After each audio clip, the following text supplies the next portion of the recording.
जब दुनिया की सबसे ताकतवर ताकत जो अपने एक इशारे पर किसी भी देश की अर्थव्यवस्था को हिला सकती है, खुलेआम भारत को 25% टैरिफ लगाने की धमकी देती है, तो सारा वैश्विक ध्यान एक पल के लिए नई दिल्ली पर ठहर जाता है। सबको लगता है कि अब भारत दबेगा, बातचीत के लिए दौड़ेगा या शायद अमेरिकी शर्तों के सामने झुक जाएगा। लेकिन इस बार भारत ने जो किया वह न तो वॉशिंगटन के रणनीतिकारों ने सोचा था और न ही बीजिंग की खामोश दीवारों के पीछे भारत को लेकर बैठे विरोधियों ने। भारत ने कोई बड़ा भाषण नहीं दिया, कोई जवाबी चेतावनी नहीं दी, बल्कि एक ऐसी चुप्पी अख्तियार कर ली जो अमेरिका जैसे देश के लिए सबसे अप्रत्याशित प्रतिक्रिया थी। ये चुप्पी एक रणनीति थी, एक ऐसा मौन प्रहार जिसने कुछ ही दिनों में अमेरिकी राष्ट्रपति को खुद आगे आकर एक बयान देने पर मजबूर कर दिया। और वह बयान उस धमकी से ठीक उल्टा। ऐसा लगा जैसे ट्रंप खुद अपने शब्दों पर विश्वास नहीं कर पा रहे हों, जैसे उन्हें नहीं पता था कि भारत को इस चाल की पहले से खबर थी। दरअसल अब जो टैरिफ का हथौड़ा ट्रंप भारत पर चलाना चाहते थे, वही धीरे धीरे अमेरिका की ही नींव पर चोट करता दिखने लगा है। ट्रंप भारत के प्रति अपने बयानों में जितने ज्यादा उलझते जा रहे हैं, उतना ही साफ हो रहा है कि वह खुद कंफ्यूज हैं, खासकर भारत और रूस के व्यापारिक संबंधों को लेकर। हफ्ते की शुरुआत में ट्रंप ने एक धमकी दी,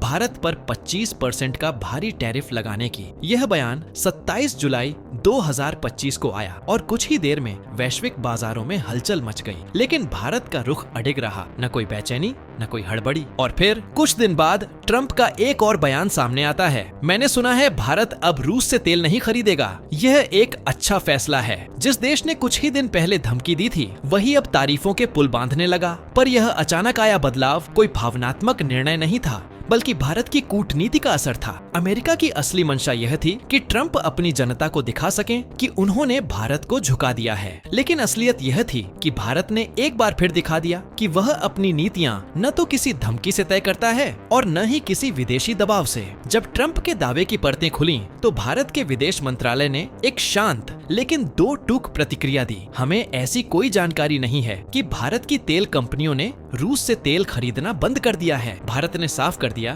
कि उसकी ऊर्जा नीति बाजार की ताकतों और राष्ट्रीय हितों के आधार पर बनती है, न कि किसी बाहरी आदेश से। इस पूरे घटनाक्रम में सबसे दिलचस्प बात यह रही कि ट्रंप भारत को लेकर जो भ्रम फैलाने की कोशिश कर रहे थे, वो उसी के शब्दों में उलझ कर रह गए। और भारत, उसने बिना कुछ कहे भी बहुत कुछ कह दिया। दुनिया को यह समझा दिया कि शांति के साथ दृढ़ता कैसे दिखाई जाती है। भारत की यह रणनीतिक चुप्पी अब धीरे धीरे अमेरिका की बयानबाजी के खोखलेपन को बेनकाब कर रही है। और शायद पहली बार ऐसा हुआ है कि 1% भी नहीं झुकने वाले ट्रंप अब खुद उलझन में दिख रहे हैं। जिस वक्त दुनिया की सबसे ताकतवर सत्ता भारत को दबाने के लिए धमकियों की बौछार कर रही थी, उस समय भारत ने कोई बड़ा बयान नहीं दिया, कोई तीखी प्रतिक्रिया नहीं दी और न ही कूटनीतिक हड़कंप मचाया। ट्रंप जब 25% टैरिफ की चेतावनी लेकर सामने आए, तब भारत ने वही किया जो उसकी नई कूटनीति का सबसे अहम हिस्सा है, रणनीतिक चुप्पी। एक ऐसी खामोशी जो सामने वाले को अंदर तक झकझोर दे। ट्रंप की धमकी का जवाब भारत ने भाषणों में नहीं, अपने व्यवहार से दिया। न तो रूस से तेल की खरीद पर कोई बदलाव हुआ और न ही किसी तरह की नरमी दिखाई गई, बल्कि ये वो क्षण था जब भारत ने बता दिया कि वह अब अपनी जरूरतों और नीतियों को किसी तीसरे देश की मंजूरी से तय नहीं करता। यह सिर्फ एक संवाद नहीं था, बल्कि अमेरिका को एक अप्रत्यक्ष लेकिन तीखा संदेश था कि तुम्हारी धमकियों की हमारे लिए कोई अहमियत नहीं है। ट्रंप ने समझा था कि वह अपनी धमकी से भारत को झुका लेंगे, लेकिन हुआ ठीक उल्टा। उन्होंने अचानक एक बयान दे डाला कि भारत अब रूस से तेल नहीं खरीदेगा, और इसे उन्होंने एक अच्छा फैसला बताया। ये वही शख्स था जिसने कुछ दिन पहले टैरिफ का डंडा दिखाया था। यह बदलाव किसी जीत का ऐलान नहीं था, बल्कि साफ साफ हार की स्वीकारोक्ति थी। भारत ने न तो उनके बयान का समर्थन किया और न ही उसका खंडन किया, बस उस बयान को हवा में ही झूलने दिया। अमेरिका जैसे देश के लिए इससे बड़ी रणनीतिक हार क्या हो सकती है, जब वह खुद को ही समझाने लगे कि उनकी धमकी का असर हुआ है, जबकि सामने वाला कोई प्रतिक्रिया ही नहीं दे रहा। यही रणनीति भारत ने पहले भी अपनाई थी, जब ट्रंप ने भारत पाक सीज फायर पर क्रेडिट लेने की कोशिश की थी। भारत ने तब भी सधी हुई चुप्पी से साफ कर दिया था कि उस शांति की पहल पाकिस्तान की मजबूरी थी, न कि अमेरिका की कोई कूटनीतिक सफलता। ट्रंप को शायद यह यकीन था कि वह जहां चाहें, जैसे चाहें, दबाव बनाकर अपना प्रभुत्व स्थापित कर सकते हैं। लेकिन भारत ने न सिर्फ इस भ्रम को तोड़ा, बल्कि यह भी दिखा दिया कि अब उसकी विदेश नीति नारेबाजी या दिखावे से नहीं, बल्कि ठोस फैसलों और संतुलित प्रतिक्रिया से चलती है। जब सीधे दबाव से बात नहीं बनी तो अमेरिका ने एक बार फिर अपनी पुरानी चाल चलने की ठानी, पाकिस्तान कार्ड। अचानक ट्रंप सामने आए और ऐलान कर दिया कि अमेरिका अब पाकिस्तान के साथ एक बड़ा व्यापार समझौता करने जा रहा है। उन्होंने ये भी जोड़ा कि अमेरिका पाकिस्तान के साथ मिलकर वहाँ मौजूद विशाल तेल भंडारों का विकास करेगा। मगर इससे भी ज्यादा दिलचस्प वो वाक्य था जिसमें उन्होंने कहा, कौन जानता है, शायद एक दिन पाकिस्तान भारत को ही तेल बेचना शुरू कर दे। ये कोई भावनात्मक प्रतिक्रिया नहीं थी, बल्कि एक सोची समझी साजिश थी। अमेरिका जानता था कि सीधे टकराव से भारत नहीं झुकने वाला, इसलिए उसने कूटनीतिक रूप से चुभने वाली बातों के जरिए भारत के आत्मसम्मान पर चोट करने की कोशिश की। उसका मकसद था भारत के भीतर जलन, असुरक्षा और बेचैनी का माहौल खड़ा करना। वो दिखाना चाहता था कि अगर भारत अमेरिका के साथ कदम से कदम मिलाकर नहीं चलेगा तो वह भारत के पड़ोसी को खड़ा करेगा और शायद भारत को ही उससे निर्भर बना देगा। मगर जो चाल बिछाई गई थी उसी में अमेरिका खुद फंस गया,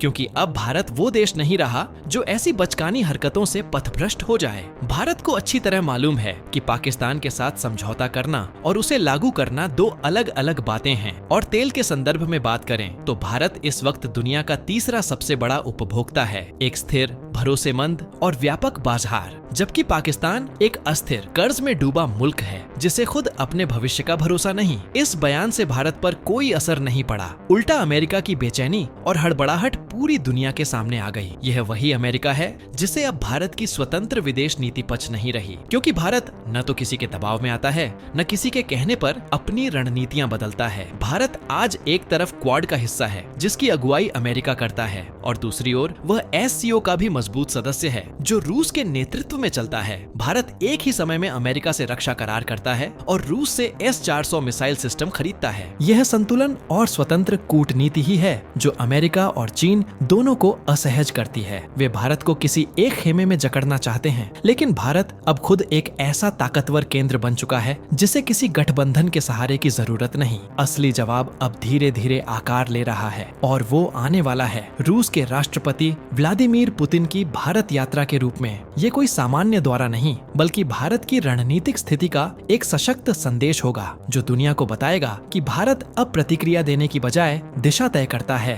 ये कोई साधारण दौरा नहीं होगा, यह वो क्षण बनने वाला है जब नई दिल्ली और मॉस्को के बीच ऐसा कुछ होने वाला है जो वॉशिंगटन में बैठे रणनीतिकारों के माथे पर चिंता की लकीरें खींच देगा। ये वही मंच बनने वाला है जहां भारत और रूस के बीच कुछ ऐसी रक्षा साझेदारियों पर मुहर लग सकती है जो ट्रंप की नीतियों और धमकियों के मुंह पर सीधी और ठंडी चोट की तरह महसूस होंगी। जरा पीछे लौटिए, जब भारत ने S-400 मिसाइल डिफेंस सिस्टम खरीदने की घोषणा की थी तब अमेरिका ने कैसी कैसी चेतावनियां दी थी। कैटसा नाम के प्रतिबंधों की आड़ लेकर भारत को डराया गया, दबाया गया, लेकिन भारत ने न तो पीछे हटने का कोई संकेत दिया और न ही अपने निर्णय को बदला। नतीजा ये हुआ कि डील न केवल पूरी हुई बल्कि वह सिस्टम अब भारतीय सेना का हिस्सा भी बन चुका है। अब उसी कहानी का अगला अध्याय सामने आ रहा है और ये पहले से कहीं ज्यादा बड़ा और निर्णायक होगा। खबरें कहती हैं कि इस बार बात केवल खरीद की नहीं है, अब चर्चा हो रही है तकनीक के हस्तांतरण की, साझा उत्पादन की और सामरिक आत्मनिर्भरता की। यह कोई सामान्य रक्षा सौदा नहीं,